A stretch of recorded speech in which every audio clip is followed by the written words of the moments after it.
یعنی کہ شکل یہ ہے کہ تمام انبیاء کو مانتا ہے لیکن جناب رسول کریم صلی اللہ علیہ وسلم کو نہیں مانتا، کافر ہے، چاہے وہ اللہ پر ایمان رکھتا ہو، آخرت پر ایمان رکھتا ہو، اس کے ساتھ ساتھ حضرت محمد صلی اللہ علیہ وسلم پر ایمان رکھنا بھی ضروری ہے۔ دوسری طرح کے کافر وہ لوگ ہیں جو اللہ کو مانتے ہیں، اللہ کی تدبیروں کو مانتے ہیں اور اس کو مالک اور خالق بھی سمجھتے ہیں، لیکن بعد الموت پر ان کا ایمان نہیں ہے، وہ آخرت پہ جی کر اٹھنے کو نہیں مانتے۔ جیسے مشرکین مکہ تھے، وہ کہتے تھے کہ ہاں سب سے بڑا خدا وہی ہے، اور قرآن پاک میں ان کی بہت ساری مثالیں موجود ہیں کہ جب یہ کس سمندر کے اندر جا رہے ہوتے کشتی میں، جب بھنور میں پھنس جاتے ہیں تو سارے بتوں کو چھوڑ کر صرف اللہ کو پکارتے ہیں، اور اللہ پاک ان کی دعا کو قبول کر کے جب ان کو خشکی میں پہنچا دیتے ہیں، ان کی جان بچا لیتے ہیں اس طوفان سے، بھنور سے، تو پھر وہاں آ کر کفر شرک کرنا شروع کر دیتے ہیں۔ اور اسی طریقے سے یہ دوسرے نمبر کا کفر ہے۔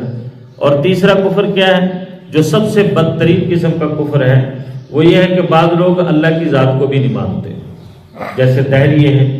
وہ اللہ کی ذات کو ہی نہیں مانتے، نعوذ باللہ، جیسے کل کے درس کے اندر بھی بات آئی تھی، تو وہ ہمارے پاکستان کے اندر بھی موجود ہیں، کشمیر کی طرف بہت زیادہ ہیں، ہم جماعتوں میں جاتے رہے ہیں، ایسے لوگوں سے ملنا بھی ہوتا ہے، تو ان کا یعنی وہاں پر باقاعدہ ان کا اجتماع ہوتا ہے، باقاعدہ ان کے یعنی کہ چھپ چھپا کر ان کے یعنی کہ احتجاج ہوتے ہیں، ان کے جلسہ گاہیں ہوتی ہیں جس پہ ان کے نعرے لگتے ہیں، نعوذ باللہ، where is God, God is fraud, نعوذ باللہ۔ تو اس طریقے سے یہ کفر بھی کئی طرح کا ہوتا ہے۔ تو اللہ رب العزت نے آج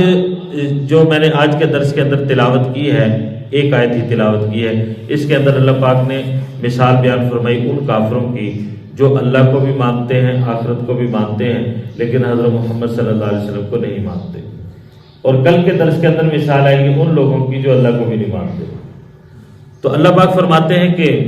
والذین کفروا اعمالهم، کہ وہ لوگ جنہوں نے اعمال کا انکار کیا، کفر کیا، ان کی مثال ایسے ہے جیسے سراب کہتے ہیں دور سے نظر آنے والے پانی کو، جیسے سڑک کے اوپر یا موٹر وے پہ جا رہے ہوں تو دور ایسے دیکھیں تو لگتا ہے جیسے وہاں پر کچھ گیلا ہے، وہاں پانی موجود ہے، وہاں کی چمک، تو لیکن جب ہم وہاں پہنچتے ہیں تو وہاں پانی نہیں ہوتا بلکہ وہ پانی کا دھوکہ ہوتا ہے۔ اسی طرح ریگستان کے اندر سفر کر رہے ہوں تو نیچے کی جو ہوا ہوتی ہے بہت زیادہ اس کے اندر تپش ہوتی ہے، اوپر کی ہوا کے اندر تپش قدرے کم ہوتی ہے، جیسے جیسے اوپر جاتے جائیں گے تپش میں کمی آتی چلی جائے گی۔ تو نیچے کی جو فل گرم ہوا ہے، یہ جب نیچے ریت کے ساتھ ٹکراتی ہے یا اوپر کی ہوا کے ساتھ ٹکراتی ہے تو اس سے ایک چمک پیدا ہوتی ہے، اور اس چمک سے یہ لگتا ہے کہ جیسے فلاں جگہ پر پانی پڑا ہوا ہے، اور دور سے دیکھنے والا پیاسا آدمی اس کو پانی سمجھتا ہے اور دوڑ کر اس کی طرف جاتا ہے، لیکن جب پیاسا وہاں پہنچتا ہے تو پانی ہوتا نہیں ہے، اور جتنی محنت اور مشقت کر کے وہ اس پانی کے پاس پہنچا ہے، وہاں پہنچنے کے بعد اب آگے جانے کی اس کی ہمت نہیں رہی، تو اس دھوکے کی وجہ سے، پانی کے دھوکے کی وجہ سے اپنی جان سے ہاتھ دھو بیٹھتا ہے۔ یہی حال ان کافروں کا ہے۔ حدیث پاک کے اندر آتا ہے کہ قیامت کے دن اللہ رب العزت یہودیوں کو بلائیں گے اور بلا کر پوچھیں گے تم لوگ کس کی عبادت کرتے تھے؟ وہ کہیں گے کہ حضرت عزیر علیہ السلام کی۔ اللہ پاک فرمائیں گے کم بختو، تم ان کی عبادت کیوں کرتے تھے؟ تمہارا مالک اور خالق تو میں ہوں۔ اور کہیں گے کہ وہ اللہ کا بیٹا ہے۔ یہودیوں نے عزیر علیہ السلام کو اللہ کا بیٹا بنایا، عیسائیوں نے حضرت عیسیٰ علیہ السلام کو اللہ کا بیٹا بنایا۔ تو اللہ پاک فرمائیں گے کہ وہ مالک اور خالق تو میں ہوں، میرا تو کوئی بیٹا نہیں، میری کوئی اولاد نہیں، میرا کوئی حسب نسب نہیں ہے، میں تن تنہا واحد بادشاہ ہوں، اور میرے ساتھ کوئی نہ میرا مددگار ہے، نہ میری کوئی اولاد ہے، نہ بیوی ہے، کوئی خاندان نہیں۔ تو اللہ رب العزت ان سے کہیں گے کہ وہ سامنے دیکھو کیا؟ وہ کہیں گے کہ وہ پانی ہے، ان کو پیاس لگی ہوگی خوب، وہ کہیں گے ہمیں پانی چاہیے، اللہ پاک کہیں گے وہ دیکھو۔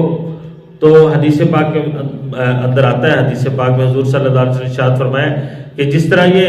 مسلمانوں کا دنیا کے اندر مذاق بناتے ہیں، اللہ وہاں قیامت کے دن کے ساتھ مذاق کریں گے، اور وہ اتنا خطرناک اور یعنی تکلیف دہ ہوگا ان کے لیے کہ دنیا کی یعنی کہ مذاق اور دنیا کی جو تکلیف ہے وہ بھول جائیں گے۔ تو وہاں حشر کے میدان میں سخت پیاس لگی ہوگی، یہ پانی مانگے گی، اللہ پاک کہیں گے وہ سامنے دیکھو، وہاں ان کو پانی نظر آئے گا، وہ پانی نہیں ہوگی بلکہ وہ سراب ہوگی۔ تو جیسے ہی وہ دوڑ کے وہاں پہنچیں گے پانی پینے کے لیے پیاسے اونٹ کی طرح، تو آگے دیکھیں گے تو جس جگہ پر ان کو پانی نظر آ رہا تھا وہ اصل جگہ وہ جہنم تھی، اور ان کو اس کے اندر دھکیل دیا جائے گا اور جہنم کے اندر گرا دیا جائے گا۔